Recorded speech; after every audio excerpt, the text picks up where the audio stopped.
ঘেটে ঘ সিরিজ 4 এ সবাইকে ওয়েলকাম। তোমরা যারা যারা ঘেটে ঘ সিরিজটা দেখছিলে তাদের কিন্তু অলরেডি 3টে সিরিজ কমপ্লিট হয়ে গেছে, এটাই আশা রাখবো তোমাদের কাছ থেকে। তো রিসেন্টলি পরীক্ষা চলছিল, বিভিন্ন রকম মক টেস্ট চলছিল, তার জন্য ভিডিওটা একটু লেট হয়ে গেল।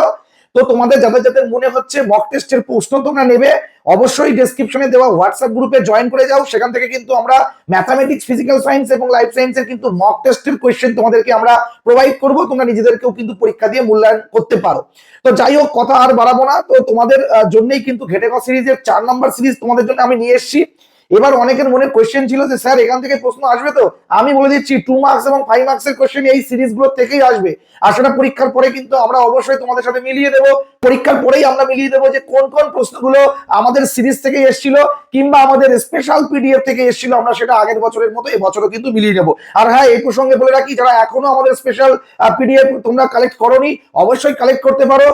আর আমাদের কিন্তু জীবন বিজ্ঞানের স্পেশাল পিডিএফ নিয়ে যারা বেশি উত্তেজিত হয়েছিল কবে আসবে, তো আগামী কালকেই কিন্তু আমাদের পিডিএফ লঞ্চ করছে, তো তোমরা অবশ্যই কিন্তু নিতে পারো। তো চলো কথা না বলে তোমাদের 4 নম্বর যে চ্যাপ্টার রয়েছে সেই 4 নম্বর চ্যাপ্টার থেকে কোন কোন প্রশ্নগুলো 2 মার্কসের জন্য পড়ে যাচ্ছ দেখে নাও। আচ্ছা, খাতা নিয়ে লিখে ফেলো 2 মার্কসের কোশ্চেন গুলো কিন্তু বলছি। বাষ্পমোচন রোধে ক্যাকটাসের দুটি অঙ্গ সংস্থানগত অভিযোজন উল্লেখ করো। পরের কোশ্চেন, পেঁয়াজের শল্কপত্র ও ক্যাকটাসের পত্রকণ্টক কি ধরনের অভিব্যক্তিকে সূচিত করে ব্যাখ্যা করো। নেক্সট কোশ্চেন রেখেছি, হৃৎপিণ্ডের প্রকোষ্ঠের সংখ্যার পরিবর্তন মেরুদণ্ডী প্রাণীদের অভিব্যক্তির পথ সুগম করেছে, বক্তব্যটির যুক্তি সহ প্রমাণ। পরের প্রশ্ন রেখেছি, জীবের রাসায়নিক উৎপত্তি সংক্রান্ত মিলার ও উরের পরীক্ষায় উৎপন্ন এবং ব্যবহৃত বিক্রিয়কগুলির নাম লেখো। মনে রাখতে হবে এগুলো কিন্তু 2 মার্কস, সেভাবে রেডি করবে। পরের প্রশ্ন, নতুন প্রজাতির জীব সৃষ্টিতে যোগ্যতমের উদ্বর্তনের ভূমিকা আলোচনা করো। পরের প্রশ্ন রেখেছি, ঘোড়ার বিবর্তনে 4টি গুরুত্বপূর্ণ বৈশিষ্ট্য লেখো যা পরিবর্তিত হয়েছে। পরের প্রশ্ন রেখেছি, মানুষের দুটি নিষ্ক্রিয় অঙ্গের নিষ্ক্রিয়তা প্রাপ্তির কারণ লেখো। নেক্সট কোয়েশ্চেন রেখেছি, ফ্যাবুলাস একটা কোয়েশ্চেন, সমবৃত্তীয় অঙ্গ অভিসারী বিবর্তনের কারণ ব্যাখ্যা করো।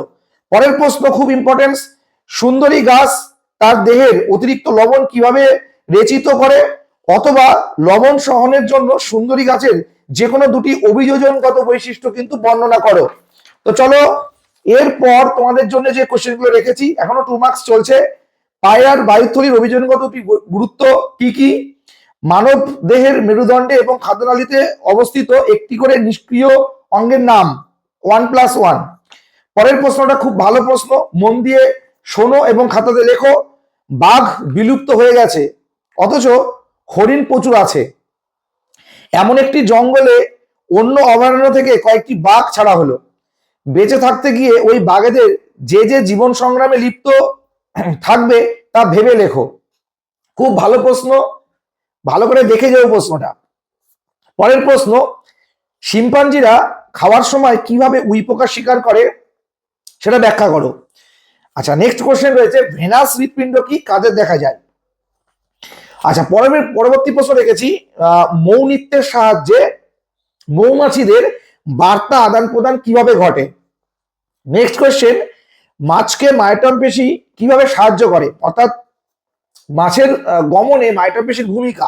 আচ্ছা, পরবর্তী প্রশ্ন রেখেছি, ইলিশ মাছ সমুদ্র থেকে নদীর মিষ্টি জলে ডিম পাড়তে এসে অস্তিত্ব রক্ষার জন্য কি কি সংগ্রামের মুখোমুখি হয় তা লেখো। লাস্ট কোশ্চেন, মাছের গমনে পটকার ভূমিকা উল্লেখ করো। তো 2 মার্কসের এই কটা প্রশ্ন পড়ে যাবে। এরপর 5 নম্বরের প্রশ্নগুলো একটু বলছি, খাতাতে লিখে নাও। ঘোড়ার বিবর্তনের মূল বৈশিষ্ট্যগুলি উল্লেখ করো, ইকুয়াসের দাঁত ও দেহের বৈশিষ্ট্য লেখো। নেক্সট কোশ্চেন, মাছের অভিযোজনে পটকার ভূমিকা, সুন্দরী গাছের অতিরিক্ত লবণ সহনের অভিযোজনগত বৈশিষ্ট্যগুলি আলোচনা করো। পরের প্রশ্ন, উটের অতিরিক্ত জল ক্ষয় সহনের অভিযোজন উল্লেখ করো এবং মৌমাছির আচরণগত অভিযোজনগুলি উপস্থাপন করো। নেক্সট প্রশ্ন, যে কোনো দুটি অন্তর গঠনগত বৈশিষ্ট্যের ভিত্তিতে তিমির ফিলিপার আর পাখির ডানাকে সমসমস্ত অঙ্গ বলে বিবেচনা করা হয় তা উল্লেখ করো। আর এর সাথে একটা প্রশ্ন, একটি মৌচাকে কোনো শ্রমিক মৌমাছি অন্য শ্রমিক মৌমাছিদের কিভাবে খাদ্যের উৎসের সন্ধান এবং অবস্থান জানায়। 2+3 কোশ্চেন। পরের প্রশ্ন, অভিব্যক্তি বা বিবর্তনের মূল ঘটনাগুলি একটি পর্যায় চিত্রের মাধ্যমে দেখাও। সরাসরি 5 নম্বরের কোশ্চেন এটা। এরপরের কোয়েশ্চেন, এমনকি এটাই শেষ কোয়েশ্চেন, ডারউইনের অভিব্যক্তি সংক্রান্ত তথ্যের নিম্নলিখিত তিনটি বিষয় আলোচনা করতে হবে: অত্যধিক হারে বংশবৃদ্ধি, প্রকরণের উদ্ভব, প্রাকৃতিক নির্বাচন। তো এই কটা 2 মার্কস এবং 5 মার্কসের কোয়েশ্চেন তোমরা করে যাও, দেখবে চতুর্থ অধ্যায় থেকে 2 মার্কস এবং 5 মার্কসের কোয়েশ্চেন এর মধ্যে থেকে ঘোরাফেরা করছে। নেক্সট সিরিজ খুব তাড়াতাড়ি আসছে, তাড়াতাড়ি দেখতে থাকো। আর তোমাদের নেক্সট সিরিজ যদি প্রয়োজন থাকে খুব তাড়াতাড়ি, সেটাও কমেন্ট সেকশনে কমেন্ট করো। ভালো থেকো সবাই, টেক কেয়ার।